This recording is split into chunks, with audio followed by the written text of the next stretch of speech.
7টা মাস supply আমার কাম দেয় নাই।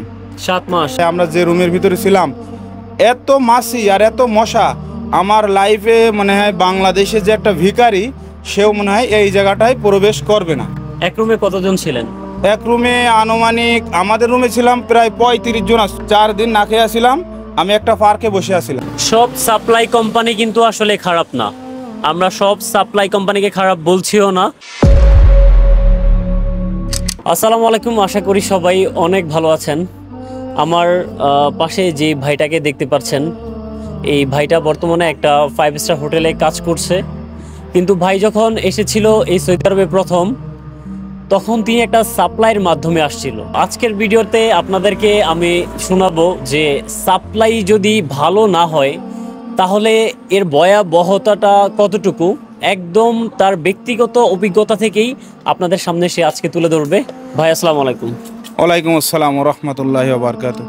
ভাই আপনার সাথে যা ঘটছে, আপনি সাপ্লাইতে আসার পরে আপনি দয়া করে এই জিনিসগুলো আমাদেরকে একটু বলেন, আপনার পুরো একদম সত্য এবং আপনার পুরো বাস্তব জীবনের। ভাই আমি মক্কা জমিনে আছি, এখন বর্তমান হোটেল অ্যাড্রেসে চাকরি করি, 5 স্টার হোটেল। আমি আলহামদুলিল্লাহ এখন বর্তমান অনেক ভালো আছি। কিন্তু আমার জীবনে অতীত যা ঘটে গেছে সেগুলো যদি বলি, আপনারা অনেকেই সাবলার নাম শুনলে যে আর এই দিকে আর হাতও বাড়াবেন না, পাও বাড়াতে যাবেন না। কারণ আমি বাংলাদেশে অনেক ভালো ছিলাম, নিজের ফ্যামিলি নিয়ে অনেক সুন্দরভাবে জীবনযাপন করছিলাম। বর্তমান সৌদি আরব আসার পরে আমার একটা সিচুয়েশন হয়েছিল যে 7টা মাস সাপ্লাই আমার কাম দেয় নাই। 7 মাস? হ্যাঁ, কাজ কি জিনিস এটা আমি জানতাম না। যে সৌদি আরব আইলেই 7 মাস 8 মাস বসে থাকতে হয়। আমরা যে রুমের ভিতরে ছিলাম, এত মাছি আর এত মশা, আমার লাইফে মনে হয় বাংলাদেশে যে একটা ভিখারি সেও মনে হয় এই জায়গাটায় প্রবেশ করবে না। এক রুমে কতজন ছিলেন? এক রুমে আনুমানিক আমাদের রুমে ছিলাম প্রায় 35 জন। ছোট্ট একটি রুম। 35 জন? হ্যাঁ, ছোট্ট একটি রুম। আমরা পাশাপাশি 2টা রুম, একটা কিচেন আর একটা থাকার জন্য, এই 2 রুম মিলে 35 জন থাকতাম। একজনের পাশে একজনা ঘুমাইতো, বাইরে গিয়ে আরেকজনা বইয়ে থাকতো। দিনে ঘুমাইতাম, রাত্রে আর এক টাইম ঘুমাইতো, 2 শিফটে। তার মানে ঘুমানোর জন্য 2 শিফট হওয়া লাগবো। যারা রাত্রে ঘুমাইবো দিনে জেগে থাকবো, আর যারা রাত্রে জেগে থাকবো দিনে ঘুমাইবো। তা আমার সিরিয়াল পড়ছিল দিনে, আমি রাত্রে জেগে থাকতাম, বাড়ি টুকটাক ফোনে কথা বলতাম। এমবিও নাই। সাপ্লাই আমার ভিসা ভালো দেয় নাই, আমার 3 মাসের আকামা দিছে। কিন্তু পেছনের দিনগুলো যেটা আমার ঘটে গেছে এটা আর একটু শোনেন। যে আমি 4টা দিন না খেয়ে আসছিলাম, 4 দিন না খেয়ে আসছিলাম। আমি একটা পার্কে বসে আছিলাম, যে আমি ক্ষুধার্ত চেহারায় নিয়ে বসে আছি।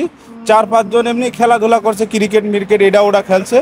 খেলার পরে এরা আমার জিজ্ঞাসা, ভাই আপনি এখানে কি করেন? আমি বললাম, ভাই আমার দেখে কি মনে হয় আমি কি করি? তো বলছে, আপনি তো ক্ষুধার্ত চেহারায় বসে আছেন, তা আপনি কি খান নাই কিছু? আমি কইলাম যে ভাই না, আজকে আমি 4 দিন অনাহারে।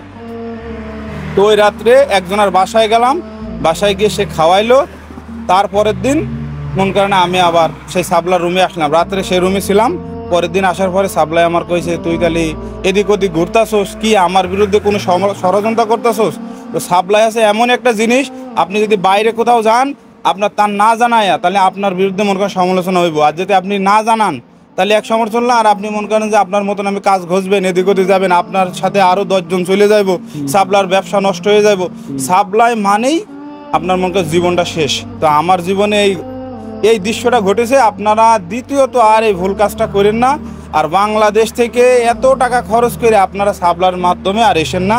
সৌদি আরবে আসতে গেলে বর্তমান একটা কোম্পানি ধরবেন, আপনার ভালো ভালো কোম্পানি আছে উন্নত। আমি তো মূর্খ মানুষ, অত জানি না। তো দেখা দৃষ্টমানে সৌদি আরব বর্তমানে একটা যদি ভালো কোম্পানি হয় তো বেতন হইবে 18 থেকে 2000, 1800 থেকে 2000 রিয়াল। আর আপনার বাংলাদেশে যে সাপ্লাইগুলো নিয়ে আসে এরা কোম্পানির মাধ্যমে আপনার টাকা দেয় 800, কের দেয় 1200 রিয়াল, কের 1500 রিয়াল, এইভাবে বলে নিয়ে আসে। বন্দি জীবন। আপনার একটা ঘরের ভিতর ঢোকাই দিব, খানা দিব না, কিছু দিব না, গোসল করার পানি থাকবো না, এই নিয়ে আপনার মনে করেন জীবনযাপন চলবো। তাহলে এই নিয়ে জীবন চলে না। বাঁচতে হলে অনেক পরিশ্রম করা লাগবে। কিন্তু বাংলাদেশে আপনারা ভাইবা চিনতে আসেন যে সৌদি আরব যাবো না যাব না। আসলেই কিন্তু সৌদি আরবে আজকে আমার 2 বছর শেষ, আমি বাড়ি যাইতে পারি নাই, আমার সন্তানাদির সাথে আমি দেখা করতে পারি নাই, কারণ সাপ্লাইয়ের কারণে। এই সাপ্লাই কতটা ভয়ঙ্কর হতে পারে, আপনারা যদি আসেন তাহলে দেখার পরে বুঝতে পারবেন। আর আমার আর কথাগুলো মন করবেন যে ভাই মনে হয় মিথ্যে কথা বলতে, না। এই মক্কা জমিনে আর একবার বললাম যে আমরা অরিজিনাল কথাটা তুলে ধরার জন্য চেষ্টা করছি। বাস্তবতা আমার জীবনে এমন কিছু ঘটছে, আরও যদি ভিডিওর মাধ্যমে সব কিছু বলা সম্ভব নয়, কারণ এই ভিডিওগুলো সারা বাংলাদেশের মানুষ দেখবো, আমার বন্ধু বান্ধব দেখবো, আমার পাড়া প্রতিবেশী দেখবো, আমার মা বাপ দেখবো, কিন্তু আমার ফ্যামিলি দেখবো। সবাই দেখলে এত কষ্টের কথা যদি আমি বলি, তাহলে আমার বাড়ি, আমার আম্মা হার্ট অ্যাটাক করবো, কি আমার বাপ অসুস্থ হইব, কি আমার পরিবার অসুস্থ হয়ে যাব। এই জন্য ভিডিওর মাধ্যমে সব কিছু বলতে চাই না। তা আপনারা আশা করি ভালো থাকবেন। আর নেক্সটে যদি আমার এই ভাইয়ের সাথে দেখা হয়, তা আরও কিছু বলার জন্য সৌভাগ্য থাকলে। ধন্যবাদ ভাই। আসলে ভাই যে কথাটা বলছে, সব সাপ্লাই কোম্পানি কিন্তু আসলে খারাপ না। আমরা সব সাপ্লাই কোম্পানিকে খারাপ বলছিও না। এর মধ্যে অনেক সাপ্লাই ভালো কোম্পানি আছে, তারা ভালো ফ্যাসিলিটি দিচ্ছে। কিন্তু ভাই আসলে একটা খারাপ সাপ্লাইয়ের মধ্যে পড়ে গেছে, যার কারণে তার এই যে মুখ থেকেই শুনলেন যে সে কত কষ্ট করেছিল, 4 দিন পর্যন্ত না খাওয়া, শিফটিং ওয়াইজ তারা ঘুমাইতো। মানে একটা রুমের মধ্যে 35 জন মানুষ, মানে এটা আসলে খুব সহজ একটা কথা না, ইজি একটা কথা না। সো যারা বর্তমানে বিদেশে আসার জন্য প্ল্যান করছেন, বিশেষ করে সৌদি আরবে, অবশ্যই ওই মেন্টালিটিটা নিয়ে আসবেন যে আপনাকে অনেক বেশি হার্ড ওয়ার্ক করতে হবে। আপনাকে হার্ড ওয়ার্কের বিকল্প কিচ্ছু নাই। অবশ্যই ওইভাবে মানসিকভাবে প্রস্তুতি নিয়েই আপনারা আসবেন। আর অবশ্যই আপনারা ভালো করে জেনে শুনে একটা ভালো কোম্পানিতে আসবেন। যদিও অধিকাংশই সাপ্লাইতে ভরে গেছে, তারপর চেষ্টা করবেন আত্মীয় স্বজনের মাধ্যমে খোঁজখবর নিয়ে ভালো একটা কোম্পানিতে আসার জন্য।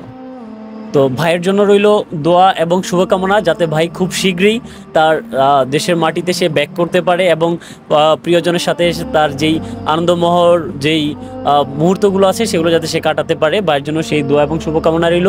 এবং আমরা যারা বর্তমানে প্রবাসে আছি সবার জন্য আপনারা দোয়া করবেন। পরবর্তী কোনো ভিডিওতে আবার দেখা হবে। সে পর্যন্ত ভালো থাকবেন এবং সুস্থ থাকবেন। আসসালামু আলাইকুম।